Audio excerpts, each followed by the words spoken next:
Voilà, je vais vous expliquer là un petit tuto vite fait, bien fait pour faire rapidement du purin d'ortie et du purin de consoude. Alors il faut savoir que le purin d'ortie, on en a besoin pour les antipucerons et pour lui donner de l'azote. C'est-à-dire que c'est une sorte de dope, on dope la plante avec ça. C'est-à-dire que plus vous allez en mettre, enfin, faut pas en mettre beaucoup, faut en mettre par cadence sur vos plantes ou sur quand elles sont malades. Et cela leur donne automatiquement plus de force. Donc elles vont avoir plus d'azote, donc elles vont avoir beaucoup plus de verre, beaucoup plus de chlorophylle. Donc ça les aide énormément. Donc c'est vraiment un antipuceron. Alors vous le passez une fois par semaine ou une fois tous les 2 semaines selon l'envie. Et puis après vous connaissez vos plantes, donc c'est beaucoup plus facile. Donc il y a plusieurs méthodes. La consoude, c'est exactement le même système du purin, sauf que lui, il est vraiment dans... La consoude sert vraiment en tant qu'engrais végétal. Et vous mettez que ça, vous n'avez pas besoin de mettre autre chose. Alors moi je vous conseille de mettre, quand vous commencez vos premières plantations, quand vous creusez, de mettre des feuilles hachées de consoude. Comme ça vous n'aurez pas besoin de mettre de purin. Alors les feuilles de consoude, vous voyez, ça ressemble à ça, ça s'en est. Donc c'est velu de deux côtés. Toujours la petite astuce, quand vous la mettez sur vous, elle s'accroche. Ça a plein de petits poils, on appelle ça aussi la feuille musicale. Donc il y en a des très très grandes, il y en a des machins, et etc. Je vous referai un autre tuto plus tard parce qu'elle a énormément de vertus. Mais là on parle d'engrais végétal. Donc par exemple, quand vous allez planter vos semis de tomates, vous prenez 2 feuilles comme ça, vous les hachez, coup de ciseau, coup de couteau, ou sinon vous comme ça, et vous mettez ça dans la terre. Ça suffit largement. Pour faire du purin d'ortie et du purin de consoude, donc c'est tout simple. Moi je ne m'embête pas. Je prends un bidon de 5 litres comme ça récupéré, je fais un trou dans le bouchon. Là j'ai fait mon purin d'ortie bien sûr. Voilà, j'ai mon ortie qui est dedans, j'ai rempli mon bidon.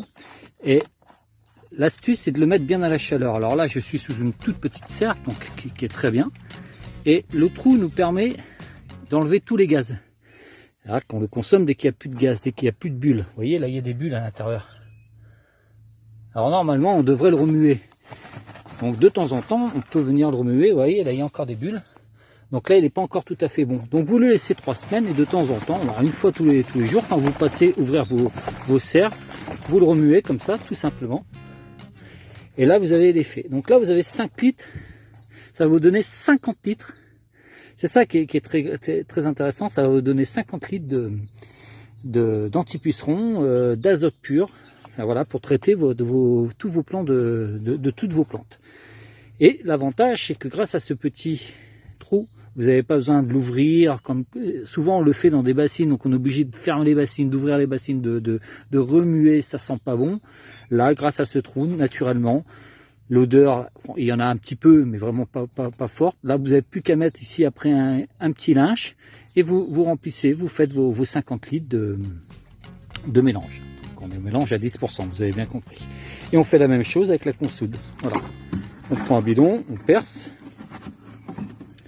et on met, voilà, moi je mets ma consoude dedans. Donc par contre identifiez-les, parce que bon, moi je connais les odeurs, mais identifiez-les, car c'est très important. N'oubliez pas votre petit trou. Voilà, là je vais commencer à en mettre. Alors il y en a qui la hachent, moi je la hache pas personnellement, puisque je la laisse quand même 4 semaines. Je la laisse au maximum de sa concentration. En fin de compte, le purin, c'est tout simplement de l'infusion où on va chercher tout le nutriment de la plante. Alors c'est une poignée pour 1 litre. Alors pour un bidon de 5 litres, mettez 3 grosses poignées, ça suffira largement, parce qu'après c'est beaucoup trop fort. Donc ça, vous le mettez en pleine terre, après directement c'est de l'engrais, c'est celle de la consoude et celle de l'ortie, ce purin d'ortie, vous le mettez sur les feuilles quand il commence à être malade, ou même là, vous voyez, si j'en mets là sur la verveine, automatiquement elle va reprendre beaucoup d'azote, donc elle va avoir une chlorophylle beaucoup plus importante. Par contre le dosage, c'est vraiment faut vraiment être régulier dans votre dosage, pas faire ça toutes les semaines quoi. Donc la consoude vous la trouvez partout, vous avez plus qu'à faire ça tranquillement. Normalement pour un jardin autonome de 2-3 personnes avec 5 litres, vous avez largement assez pour faire l'année quoi. Et comme ça non plus il n'y a pas de gaspillage. Vous avez des très beaux pieds de consoude. Ça commence à sortir de tous les côtés. Vous voyez, alors ça s'en est pas, c'est les pissenlits. Et là, si celle-là s'en est. Voilà. Vous prenez, vous mettez sur vous, vous retournez, voilà. Donc là, il n'y a plus qu'à cueillir. Laissez vos petites consoudes dans votre jardin. Elle va vous amener tout le nutriment nécessaire à votre terre. Vous cueillez comme ça, comme je suis en train de faire, et vous laissez votre consoude. Elle va repartir de plus belle. Laissez-la, laissez-la, laissez-la. Donc ça, je vais le hacher vite fait, bien fait. Et je vais le mettre dans mon bidon. Voilà, bonne cueillette, bon purin. Et la prochaine fois, je vous ferai un autre tuto sur autre chose. Au fur et à mesure.